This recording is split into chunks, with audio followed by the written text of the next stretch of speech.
ठीक है हर्ष, आप स्विंग ट्रेडिंग यूज़ करते हो तो वो आप किस तरीके से करते हो, बिल्कुल बेसिक से आप समझा सकते हो उसे। Okay sure. So VCP pattern होता क्या है, first let me explain that.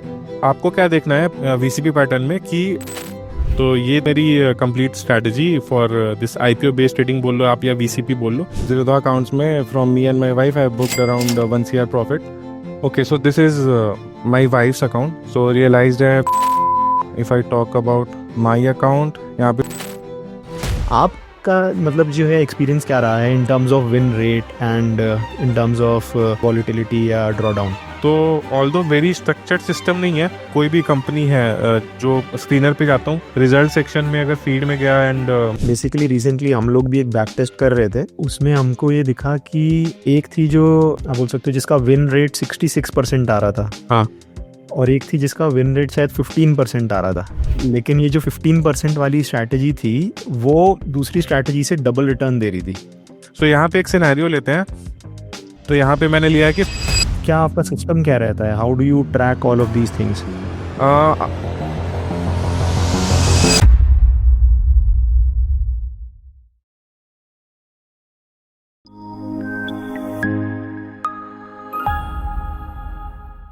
ठीक है हर्ष, आप स्विंग ट्रेडिंग यूज़ करते हो तो वो आप किस तरीके से करते हो, बिल्कुल बेसिक से आप समझा सकते हो उसे। Okay sure. So Mark Minervini की बुक में ना एक पैटर्न मेंशन्ड है, VCP pattern. Okay, so VCP pattern होता क्या है, first let me explain that. So suppose करो आप कि एक रेजिस्टेंस लेवल है यहाँ पे एंड वहां से ना स्टॉक नीचे आ रहा है, मतलब जब भी यहाँ पे जा रहा है थोड़ा नीचे आ रहा है, दिन अगेन गया नीचे आया। सो आपको क्या देखना है पैटर्न वीसीपी पैटर्न में कि जैसे इसको बहुत लोग कव विथ हैंडल भी बोलेंगे, मल्टीपल हैंडल्स, तो it is similar but the only thing is कि ईच टाइम इसका डेप्थ कम होना चाहिए। एंड उसका एक लॉजिक जो समझाया है मार्क मिलरविनी ने, and I completely agree because I don't go with things without logic.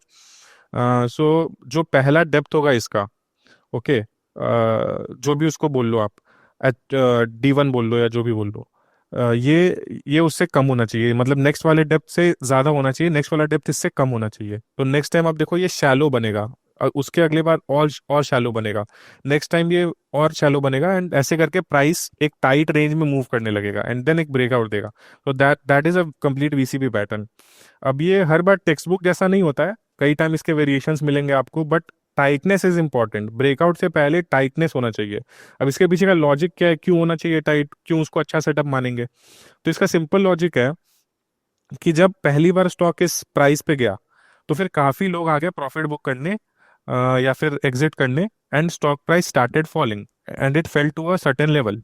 उसके बाद बुल्स चार्ज लिए and then stock started coming up, but again same level पे आके प्रॉफिट बुकिंग हुई। बट इस टाइम मतलब बुल्स ने पहले ही चार्ज ले लिया एंड इतना नीचे इसको जाने ही नहीं दिया।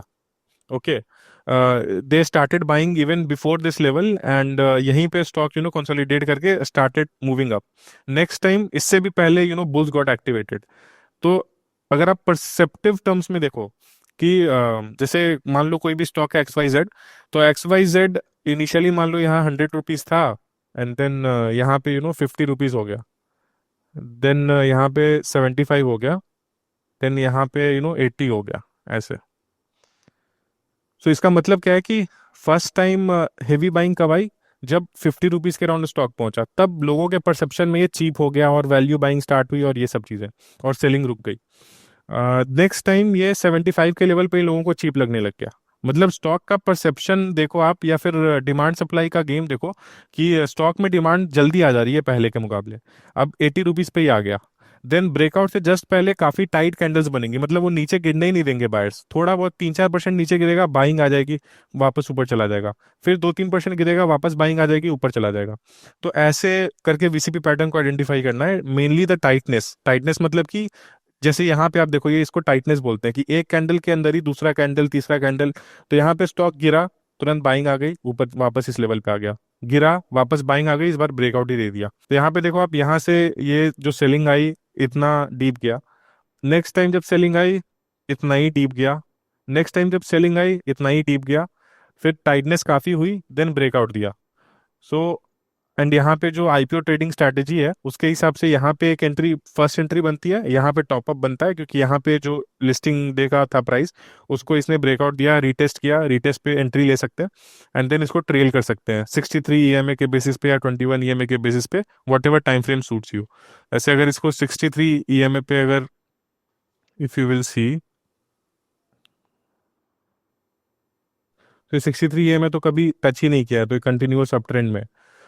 एंड जनरली बुल मार्केट में मैं 63 ईएमए यूज करता हूँ क्योंकि यहाँ पे I want to ride the rally and 21 EMA थोड़ा क्लोज होता है, तो ये कई बार आपको आउट करेगा, वापस इन करेगा। तो 21 ईएमए में भी मेरी स्ट्रैटेजी क्या रहती है कि जब 21 ईएमए के नीचे जाए, एक सिंगल रेड कैंडल क्लोजिंग दे इसके नीचे, फॉर एग्जाम्पल यहाँ पे अगर आप देखो, आप में से जितने भी लोग हैं जिन्हें स्टॉक मार्केट इन्वेस्टिंग में इंटरेस्ट है, उनके लिए एक छोटा सा अपडेट है कि जो शुभम है वो संडे को एक वेबिनार कर रहे हैं। तो जिन्हें नहीं पता शुभम के बारे में, शुभम 29 की एज में फाइनेंशियली फ्री हो गए थे, इसलिए अमेजॉन यूएस की जॉब छोड़ के वो बैंगलोर इंडिया शिफ्ट हो गए और एक फुल टाइम इन्वेस्टर बन गए।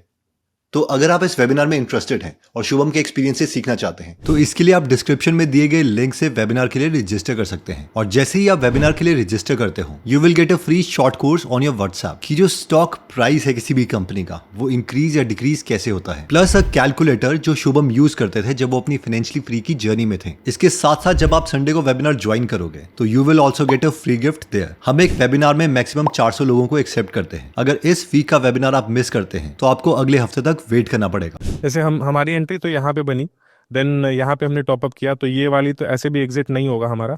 देन हाँ, यहाँ पे अगर आप देखो तो यहाँ पे मेरे हिसाब से एग्जिट हो जाना चाहिए। तो जैसे ये रेड कैंडल बनी, अगले दिन रिकवर हो गया, यहाँ पे एग्जिट नहीं करेंगे, बट ये जो कंटिन्यूअस 2 रेड कैंडल बन गई तो मेरे हिसाब से एग्जिट है। बट मेरी स्ट्रैटेजी में मैंने क्या इनकॉर्पोरेट किया है कि एग्जिट हो जाओ यहाँ पे 747 के लेवल पे, बट जैसे ही ये स्टॉक वापस 21 ईएमए को रिक्लेम करे तो वापस एंटर भी हो जाओ। तो एग्जिट के लिए मैं क्या यूज करता हूँ कि 2 continuous red candle below this 21 EMA. वापस री एंट्री के लिए क्या यूज करता हूँ कि मतलब इसके जैसे ही ऊपर आ जाए stock and next day sustain कर जाए, दैट मीन्स कि वापस एंटर कर जाना है। तो इससे आपका हार्डली 3-4-5% का रैली मिस होगा। जैसे अगर आप, मैं यहाँ भी देखूँ, अगर आप मान लो यहाँ एग्जिट कर जाते, वापस यहाँ पे एंटर करते, सेकेंड डे कहीं भी एंटर करते, तो 3-4-5% यही आपका मिस होता कि आपने जो री एंट्री हुई आपकी 3-4% ऊपर हुई, बस यही होगा। बट आप क्लियर कट एक डाउन ट्रेंड से बच जाओगे। मतलब अगर ये स्टॉक यहाँ से वापस इस लेवल पे आ जाए तब आप क्या कर सकते हो, मतलब ऐसे बहुत से एग्जांपल्स आपको मिलेंगे। एक इनिशियल अच्छी रैली हुई बट फिर पता नहीं क्या हुआ, कुछ फंडामेंटल दिक्कत आ गई, क्या हो गया वो तो बाद में पता चलेगा आपको, but stock started correcting and वो वापस इस लेवल पे आ गया, तो फिर आपके सारे गेंस चले जाएंगे। उससे अच्छा यहाँ पे बुक कर लो 4-5%, ठीक है रैली मिस हो गई, 4-5% का एक्स्ट्रा प्रीमियम पे करके वापस एंट्री कर लो। एंड उसके बाद फिर ये कभी, क्योंकि 2 कंटिन्यूअस रेड कैंडल इसके नीचे बनी ही नहीं है, तो कभी आप आउट हुए ही नहीं हो। अगेन यहाँ पे आउट हुए हो आप, तो अभी वापस से री एंट्री बनती नहीं है। अगर इसके वापस से 2 ग्रीन कैंडल या फिर एक ग्रीन कैंडल और नेक्स्ट डे अच्छा मिल गया मूवमेंट, देन फिर मे बी री एंट्री कर सकते हो। बट उसके लिए जिसने यहाँ पे बाई किया हो ट्रेडिंग बेस पे, अब यहाँ पे फ्रेश एंट्री कोई करेगा तो उसके लिए रिस्क रिवॉर्ड पुअर है। तो ये थी मेरी complete strategy for this IPO based trading बोल लो आप या वीसीपी बोल लो। तो जनरली जो आईपीओ बेसिस होते हैं ना, ये दोनों का कॉम्बिनेशन होता है, मतलब आईपीओ बेसिस में आपको वीसीपी मिल ही जाएगा। तो जैसे स्टैलियन में भी मैंने दिखाया था आपको, वहां भी वीसीपी ही था। यहाँ भी आप देखो, अगर इस लेवल के अराउंड ये टाइटनेस बढ़ते गई है स्टॉक की। यहाँ पे जो मैंने टाइटनेस की बात कर रहा था, कंटिन्यूअस देखो आप 3 कैंडल कंटिन्यूअसली टाइट बने हैं। यहाँ पे भी सेम हुआ, जो इस लेवल को क्रॉस कर रहा था तो यहाँ पे सेलिंग आ रही थी, तुरंत एब्जॉर्ब हो जा रही थी, आ रही थी, तुरंत एब्जॉर्ब हो जा रही थी। सो सेम चीज होती है। अगेन यहाँ पे 21 ईएमए का भी आप फॉलो करो, तो 21 ईएमए के बेसिस पे आप पूरा जर्नी राइड करते। अभी भी 21 ईएमए के काफी ऊपर है। So 21 EMA helps you to trail your stop loss, कि मतलब जैसे जैसे स्टॉक प्राइस ऊपर जा रहा है आपका स्टॉप लॉस भी ऊपर जा रहा है, तो at least you will get some returns. ऐसा नहीं होगा कि एक बार आपका अच्छा 200-300% प्रॉफिट हो गया, 100% प्रॉफिट हो गया, तो उसके बाद आप ऐसा नहीं होगा कि completely it will wipe out. हो सकता है वो 200% प्रॉफिट हो, आप एग्जिट लो 150 पे 160 पे, बट ले लोगे अच्छी एग्जिट, एंड वापस री एंट्री का भी ये चांस देता है बेस्ड ऑन कि अगर उसको रिक्लेम कर ले तो ऐसे मल्टीपल Yeah. एग्जांपल्स आपको मिल जाएंगे। स्पेशली आईपीओ बेसिस में आप ढूंढोगे तो वीसीपी पैटर्न आपको काफी अच्छे से मिलेगा। फ्रेडन फार्मा करके है कंपनी, यहाँ पे भी इसने एक टाइट रेंज बनाया है, आप देखो स्टॉक का यहाँ रेजिस्टेंस था, यहाँ यहाँ एक बार डिप बना, अगली बार पहले यहाँ पे बाइंग स्टार्ट हुई, नेक्स्ट टाइम यहाँ पे ही बाइंग स्टार्ट हो गई, यहीं से रिवर्स कर गया स्टॉक। उसके बाद तो फिर ये ब्रेकआउट करने की बस कोशिश कर रहा है, कर नहीं पा रहा है, एंड नीचे आ भी नहीं रहा है, मतलब हार्डली यहाँ तक नीचे आ रहा है। That this is a good sign कि ये टाइटली कैंडल्स यहाँ पे बन रही हैं ब्रेकआउट के जस्ट पहले, एंड उसके बाद एक फिर गुड वॉल्यूम के साथ एक ब्रेकआउट हो जाए तो फिर यहाँ पे एंट्री बनती है, एंड एंट्री के बाद इसको बस ट्रेल करना है 21 ईएमए के बेसिस पे। That is the simple strategy.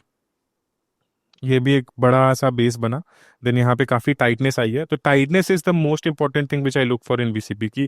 Tightness का मतलब है कि बायर्स तुरंत आ जा रहे हैं, वेट नहीं कर रहे कि स्टॉक कितना गिरेगा तब जाके बाइंग स्टार्ट होगी। वो स्टॉक 3-4% ही गिर रहा है, तो बायर्स आ जा रहे हैं। जैसे आप अपनी साइकोलॉजी का भी समझो कि अगर आपको कोई स्टॉक फंडामेंटली बहुत अच्छा लग रहा है तो आप उसमें बहुत ज्यादा वेट नहीं करते होगे, आप तुरंत एंट्री बना लेते होगे। जैसे स्टॉक ऑल टाइम हाई से, या मतलब जो भी उसका रिसेंट हाई है उससे 2-4% ही गिरता होगा, आप एंट्री बना लेते होगे। सेम फोमो इंस्टीट्यूशंस और बड़े बायर्स में भी होता है कि अच्छे स्टॉक्स थोड़ा बहुत भी गिरते हैं तो वो बाइंग करने लगते हैं, and that is the reason behind this tight candles, कि वो गिरने नहीं दे रहे स्टॉक को, कंटिन्यूअस बाइंग हो रही है। एंड टाइट कैंडल्स अगर तब बने जब मार्केट बहुत बुरी हो, मार्केट कंटिन्यूअसली करेक्ट कर रही हो, दैट इज ऑल्सो, मतलब that is even a bigger signal कि मार्केट करेक्ट हो रही है बट ये स्टॉक करेक्ट नहीं हो रहा है, ये टाइटली टाइट कैंडल्स बना रहा है, मतलब इसमें बाइंग इंटरेस्ट, बाइंग डिमांड बहुत है। तो जो लोग प्रॉफिट बुक करने वाले लोग तो हमेशा आते रहेंगे, जिन्होंने यहाँ पे लिया होगा वो तो यहाँ पे बुक करेंगे ही, एंड रेजिस्टेंस देख के भी लोग बुक करते हैं, एंड जो फंसे हुए लोग होते हैं वो भी फ्रस्ट्रेट होके बुक कर लेते हैं कि भाई एक हफ्ते से स्टॉक बढ़ नहीं रहा, बुक कर लो। किसी ने यहाँ पे एंट्री किया होगा, एक हफ्ते 2 हफ्ते वेट किया, नहीं बढ़ा, आप बेच दो। तो सेलर्स तो हमेशा ही रहेंगे किसी भी स्टॉक में, बट बायर्स का इंटरेस्ट देखना है हमें कि बायर्स का इंटरेस्ट कितना है इस स्टॉक में। एंड यहाँ पे भी आप 21 ईएमए वाला ट्रेल अगर इसको करते हैं तो फिर देखो आप हमेशा ही 21 ईएमए से पहले ही बाउंस बैक दिया है, एंड यहाँ पे भी आप एग्जिट नहीं होते क्योंकि ये रेड कैंडल नहीं थी, एंड मैंने क्या बोला कि 21 ईएमए के नीचे 2 कंटिन्यूअस रेड कैंडल बन जाए तब एग्जिट लूंगा, तो यहाँ पे अपनी एग्जिट नहीं होती, एंड अभी तक चल ही रहा है वो। तो इस तरह से मैं यूज करता हूँ इसको। Got it. हर्ष, रिसेंटली आपने लास्ट 6 महीने में 1 करोड़ कमाए, तो that is a huge number. उसके बारे में थोड़ा आप बताओ। Okay, so this is my wife's account, Apurva Singh. So if I talk about equity segment combined this financial year from 1st April till 18th of October, so realized है 53.45, unrealized 1.89 है। So unrealized में मेरा mainly portfolio plus minus 2-3% of the account size होता है, क्योंकि I keep booking the profits. This is my swing account. My wife's swing account. So if I talk about my account, here also equity segment combined from 1st April till 18th of October, यहाँ पे 54.17 है, and net realise 50.19 है। यहाँ पे unrealise आपको loss दिख रहा होगा 3.29 lakhs का, because again I keep booking profits since अभी मार्केट साइडवेज है, तो आई प्रेफर की बुक माई प्रॉफिट्स बिकॉज वापस वो स्टॉक उसी लेवल पे आ जाता है। बुल मार्केट में my strategies are different, sideways and bear में डिफरेंट है। So this was it. Basically recently हम लोग भी एक बैक टेस्ट कर रहे थे, तो उसमें हमको ये दिखा कि एक थी जो आप बोल सकते हो जिसका विन रेट 66% आ रहा था, हाँ, और एक थी जिसका विन रेट शायद 15% आ रहा था, 15 15 ओके। लेकिन ये जो 15% वाली स्ट्रैटेजी थी वो दूसरी स्ट्रैटेजी से डबल रिटर्न दे रही थी, बिकॉज चेयरमैन Risk बहुत reward. जल्दी जल्दी कर हाँ। रही थी और बहुत जल्दी जल्दी पैसे लगा रही थी। तो आपका मतलब जो है एक्सपीरियंस क्या रहा है in terms of win rate and in terms of आप बोल सकते हो कि वॉलिटिलिटी या ड्रॉ डाउन? हाँ, सो मतलब काफ़ी अच्छा क्वेश्चन पूछा आपने। सो मतलब मेरा भी जो ट्रेडिंग एक्सपीरियंस रहा है एंड जो मैंने चेंजेस किए हैं, तो इस फाइनेंशियल ईयर में मेरा एक ये बहुत बड़ा चेंज था कि पहले मैं बहुत कम चर्न करता था, क्योंकि मतलब बहुत सारे इंटरव्यूज में सुना था जितना चर्न करोगे उतना खोगे, एंड मतलब टाइमिंग का कोई फायदा नहीं है, अच्छे स्टॉक्स में बैठ जाओ एंड पैसा बनेगा। बना भी, मतलब शक्ति पम्प्स एंड ऑल में बना, बट मैंने क्या रियलाइज़ किया कि सपोज करो आपके पास एक मशीन है, ठीक है, एंड उस मशीन में ऐसा है, जस्ट सपोज 3 आइसक्रीम डालो, एंड क्या होगा कि 2 आइसक्रीम आपकी पिघल जाएगी, चली जाएगी, और जो 1 आइसक्रीम बचेगी उसके बदले आपको 4 आइसक्रीम मिलेगी, लेट सपोज। तो फिर आपके रिटर्न्स ऑफ आइसक्रीम किस चीज़ पे डिपेंड करेगा कि कितनी जल्दी आप वापस से इसमें 3 आइसक्रीम डालते हो, राइट। तो दैट इज चर्निंग, कि अगर आप पोर्टफोलियो आपका 10 lakhs का है तो कितनी जल्दी आप अपना पोर्टफोलियो के सारे पोजीशन स्विच करके नए स्टॉक्स ले लो, या फिर जो सही चल रहे हैं उनको छोड़ दो, बट जो नहीं चल रहे हैं या जिनमें स्टॉप लॉस हिट हो गया उनको चेंज करके नए ले आओ, क्योंकि आपने एक सिस्टम बना लिया जिससे एटलीस्ट आप प्रॉफिटेबल हो। तो फिर अब इस सिस्टम को जितना रैपिडली चलाओगे उतने ज्यादा आपके प्रॉफिट्स बनेंगे। ऑल्दो आपके टैक्सेस ब्रोकरेज ज्यादा लगेगा, वो मानता हूँ, बट स्टिल अकाउंट मतलब वो सब हटा भी दो, मतलब वो सब अकाउंट कर भी लो, स्टिल ज्यादा रिटर्न्स बनते हैं। बुल मार्केट में बैठने से भी पैसा बनता है, क्योंकि आप 63 EMA कोई भी moving average 50-day moving average लगा लो एंड बस राइड करो उसको। बियर मार्केट या साइडवेज में अगर होल्ड करके बैठोगे ना आप, तो फिर पैसा नहीं बनता है, क्योंकि यहाँ पे चर्निंग से ही पैसा बनता है। सो यहाँ पे एक सिनेरियो लेते हैं। तो यहाँ पे मैंने लिया है कि 5% स्टॉप लॉस है आपका, 10% प्रॉफिट टारगेट है। देन एक सेकंड सिनेरियो कि 5% स्टॉप लॉस, 15% मतलब 1:3। Then again 1:2, 3% stop loss, 6% profit, and 3% stop loss, 9% profit. Okay, and win rate यहाँ पे आपका कि 40, 50, 60 तीन सिनेरियो लिए हैं कि अगर 40% मतलब 10 में से अगर 4 स्टॉक्स में आपका प्रॉफिट बना, 6 में लॉस हुआ, तो फिर क्या मंथली रिटर्न्स बनेंगे आपके और CAGR क्या बनेगा। तो आप देखोगे इसमें कि ठीक है, अगर 1:2 भी आपका रिस्क रिवॉर्ड है एंड 40% भी आपका विन रेट है, स्टिल 42% का CAGR बनता है। बट ये तब है जब आप कैपिटल को महीने में 4 बार रोटेट कर लो अपने। तो कैपिटल को 4 बार रोटेट करने का मतलब है, अगर 4 बार रोटेट मैं ना करूं तो फिर रिटर्न काफी कम हो जाएंगे, क्योंकि ऐसा होता है कि ये एक मशीन की तरह है ना। आप समझ लो कि हमने 10 ट्रेड लिए और उसमें से 4 में हमारे पैसे बने, ठीक है, और जब बना तो 40 रुपीज बना, मतलब 4 ट्रेड में मान लो आप, और लूज हुआ तो अपना जो भी है 5 into 6 मतलब जितना भी लूज हुआ। बट ये सेम प्रोसेस अगर आप महीने में 4 बार कर पाए, तो फिर जितना भी एक बार 0 पॉइंट मतलब 1% या 0.75% भी एक चरण में बना आपका, तो 4 चरण में वो 3% के बराबर हो जाएगा मंथली। एंड उससे भी ज्यादा चर्न कर पाओ तो उससे भी ज्यादा रिटर्न बनेंगे। बट अगेन यहाँ पे उतने सेटअप्स ढूंढना मुश्किल है, इसलिए महीने में 4 बार चर्न करना भी मुश्किल काम है। एंड अगर चर्न करने की बात करूँ तो डाइवर्सिफाइड पोर्टफोलियो एंड नहीं वाली डाइवर्सिफाइड पोर्टफोलियो में यही दिक्कत हो जाती है। अगर आपको 20 स्टॉक का भी पोर्टफोलियो है तो 4 बार चर्न करने के लिए आपको 80 ट्रेड्स लेने पड़ेंगे महीने में। 80 ट्रेड्स लेना पॉसिबल नहीं है ह्यूमनली। 5 स्टॉक का पोर्टफोलियो है तो आपको बस 20 ट्रेड्स लेने हैं, क्योंकि 5 आपने रखे, वो 5 हटाए नए 5 लाए, वो 5 हटाए नए 5 लाए, तो ऐसे करके टोटल 20 ट्रेड्स ही लेने पड़ेंगे। बट 20 को हटाना बहुत मुश्किल है, उसमें पक्का से आप नहीं हटा पाओगे, क्योंकि 3-4 ये बड़े स्टॉक्स आपके। पोर्टफोलियो में पॉसिबल है हर्ष? हाँ इतना मतलब वो मेरा मतलब बताऊं तो 2.7 CR का है मेरा, मेरी वाइफ का कंबाइंड, एंड मैं कर लेता हूँ चर्न। और वो भी SME कंपनीज में कर लेता हूँ जहाँ लोग बोलते हैं लिक्विडिटी नहीं है। क्योंकि मतलब, और मैं मतलब लेता भी हूँ तो ऐसे एक बार में 8 लॉट 10 लॉट, ऐसे SME कंपनी का एक लॉट मतलब 2-2.5 लाख का आता है, तो 20 लाख 25 लाख एक स्टॉक में डाल के और एग्जिट भी कर लेता हूँ 5-10% प्रॉफिट पे। तो ये चर्निंग हो जाती है अभी वाली साइडवेज मार्केट में। एंड रीजन ये है कि मेरे पास रिस्क मैनेजमेंट स्ट्रैटेजीज हैं, क्योंकि मुझे पता है कि, और हाँ मतलब लिक्विडिटी भी आपको देखनी होती है ऑब्वियसली, कि ऐसे स्टॉक में ना लो पोजीशन जहाँ पे डेली का 10,000 वॉल्यूम या 5,000 वॉल्यूम ही हो रहा है, जहाँ पे एटलीस्ट 70-80,000 वॉल्यूम हो रहा है। आपको पता है कि आपको जितनी क्वांटिटी लेनी है वो दिन का 5% से कम होना चाहिए, मतलब उसके दिन के वॉल्यूम के 5% से कम होना चाहिए, तो फिर कोई लिक्विडिटी इश्यूज नहीं आती इवन SMEs में। अगर 1 लाख का ट्रेडिंग वॉल्यूम है एक दिन का, देन 5,000 से कम शेयर्स आपको लेने हैं। बस ये चीज़ का मैं ध्यान रखता हूँ, फिर कोई लिक्विडिटी कंसर्न्स आते नहीं है। हाँ, अगर कोई नेगेटिव न्यूज़ आ गई, LC लग गया एंड कंटिन्यूअस LC लगते जा रहा है, वहाँ पे दिक्कत हो सकती है, बट वो रेयरली कभी होता है कि मतलब एक तो आप चर्न इतना फास्ट कर रहे हो, होल्डिंग पीरियड आपकी 4-5 दिन 10 दिन है, तो उसी 10 दिन में वो खराब न्यूज़ आ जाए और पहले से चार्ट अच्छा लग रहा हो और खराब न्यूज़ आ जाए, तो ये थोड़ा मुश्किल ही है मतलब। ओके, तो इस संडे का वेबिनार ज्वाइन करने का लिंक हमने डिस्क्रिप्शन और फर्स्ट कमेंट में दे दिया है। सी यू इन द वेबिनार।